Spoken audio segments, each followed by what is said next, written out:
This is still April 11th. It is 3:25 p.m. on a Saturday afternoon. I wanted to come back and to do this one more time. When I was little, I wanted to be a fashion designer. As I got older, I walked it out. At first, it was easy to be unique and be weird, but around 7 or 8, that's when things changed. I always knew I wanted to go to school for art, and I still love art to this day. I took art all the way up to senior classes of high school. I had a teacher tell me that I was not good enough to go to art school. Now, my junior high school, not junior high, 11th grade art teacher was Mr. Nagel. He never told me that.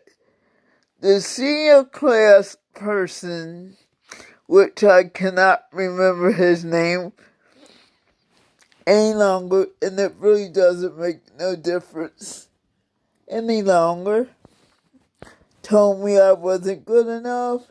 So that's when I started believing other people and started believing what they said. I always look to people for the input. I stopped doing that probably maybe 10 years ago, because I realized when you ask people what do they think, they enjoy messing you up. I don't care who it is. They totally enjoy messing your life up. Meanwhile, they enjoy messing you up, but when it happens to them, they can't see why it's happened. I wanted to be in art all my life. Yes, I wanted to be a fashion designer. I have a degree in fashions, merchandising, comprehensive fashion merchandising. What does that mean? Technically, I could run any business, because I know how to do the books. I know how to do the basics to run a business. Though over the years, people try to, my background fell, so you had to see where I was.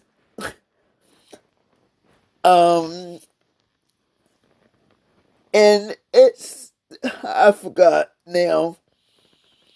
Over the years, people have really tried to make that impossible for me to do anything I want. When God decrees you have a millionaire,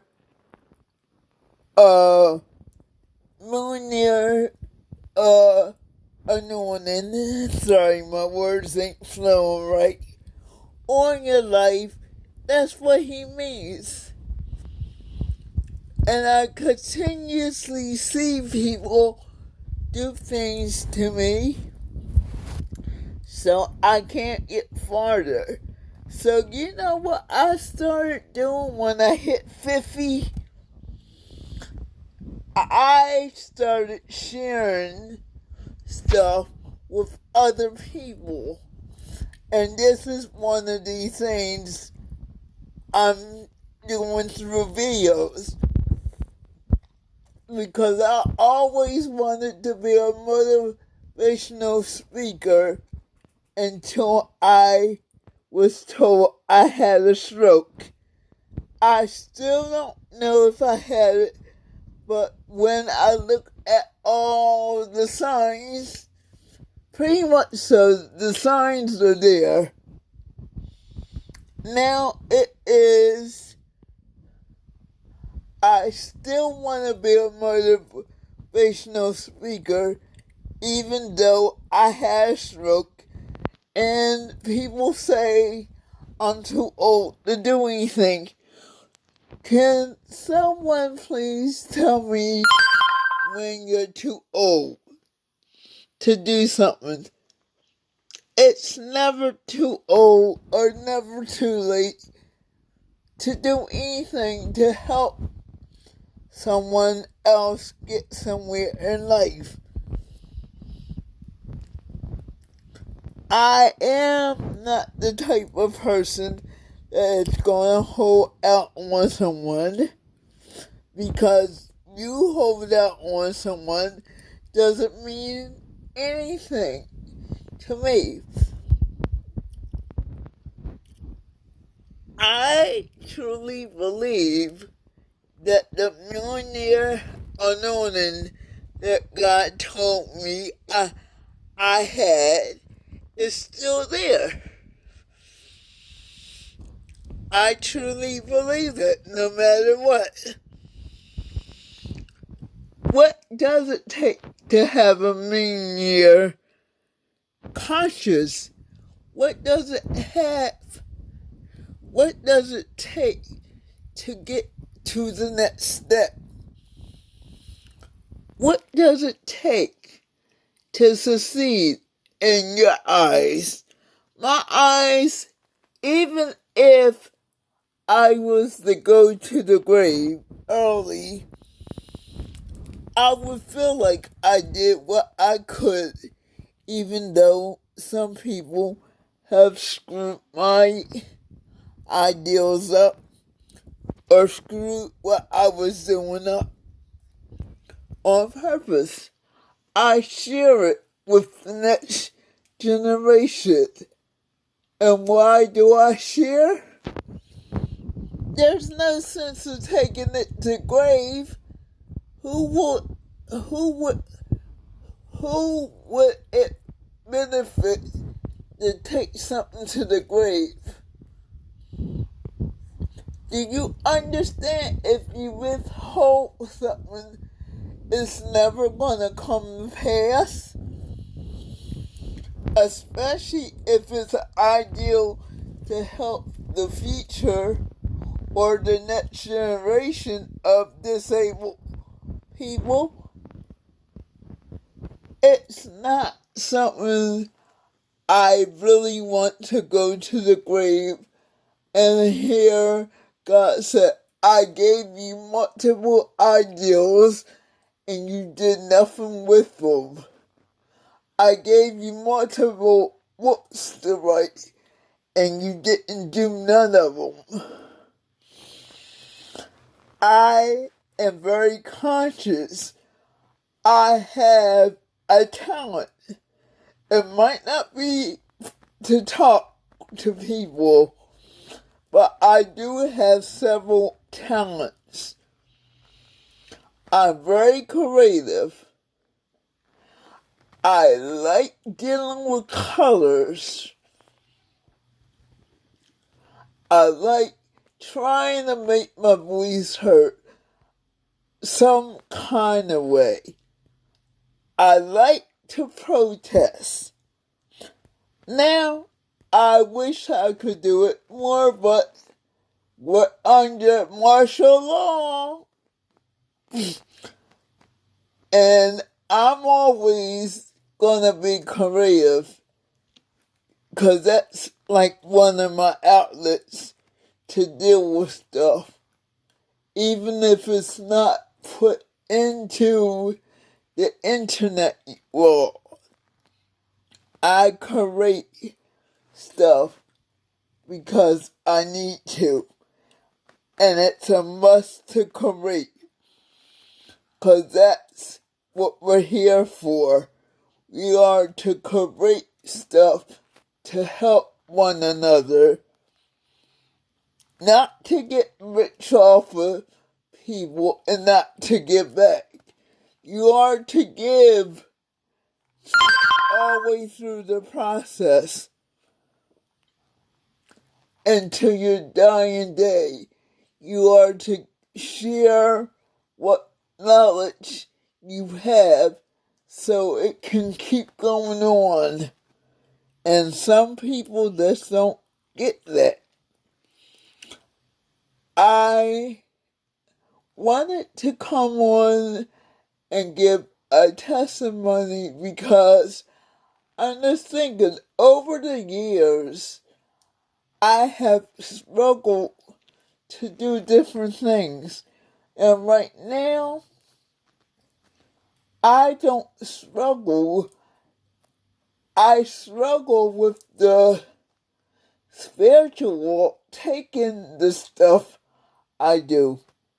And that's the only thing I'm going to say about that. That's what makes me notice my ideals are from God.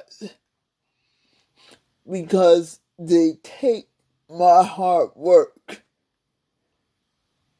And it used to get to me, but these days I try not to let it get to me. When things don't go right and the natural, just think about the supernatural. When it goes wrong or whatever, even when you get blessed, we have to remember the supernatural is real. I don't care if y'all don't like talking about it, but one of these days, we might be that spirit that was in that house at one time or another. So make sure you know who you are and what you were created for before you leave here, and don't have no regrets throughout life. Do not ever have regrets for anything you do and did, even if it was good or bad. Have no regrets. Be at peace with who you are. Be true to yourself. Know thyself is my favorite saying. Yes, I got it from the Matrix, but it's so true. When you know yourself, when you know the true self of who you are, it doesn't matter what people say. You might still get hurt once in a while, but as you grow into who you really are, it won't bother you. It truly will not bother you as long as you are creating the stuff that God gave you to do. It does not really bother you when you don't have no one to talk to, or you can't talk to the old friends because they don't understand. You can change. And sometimes that's your own family members. And that's the hardest part, to let go of your family. I've been blessed with 2 sons. And at an early age in their life, God put me on the spot one day. God said, "Do you trust me with your sons?" And I said, "Yes,